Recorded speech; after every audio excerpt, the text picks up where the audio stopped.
Oppa alert! Nasa bansa ngayon ang Korean superstar na si Park Seo-joon para sa isang fan meet. Sa pagharap niya sa media kanina, sinabi ni Seo-joon na na-miss niya ang kanyang Pinoy fans na sa airport pa lang ay mainit na ang pagtanggap sa kanya. Nagkwento rin siya tungkol sa pagbisita niya noon sa Cebu. Naging memorable daw ang kanyang experience noon kaya sana raw ay makabisita pa siya sa ibang vacation spots sa Pilipinas. Pagkatapos ng success ng kanyang 2 movies, abangan din ang upcoming Marvel movie na kasama siya. Meron ding bagong K-drama si Seo-joon na 2 taon niya sinut. Ngayong gabi ang fan meet ni Seo-joon sa Big Dome.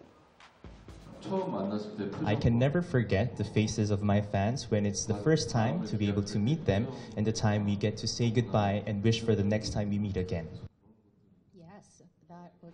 Mga kapuso, maging updated sa showbiz happenings anumang oras. Mag-subscribe sa GMA Integrated News sa YouTube.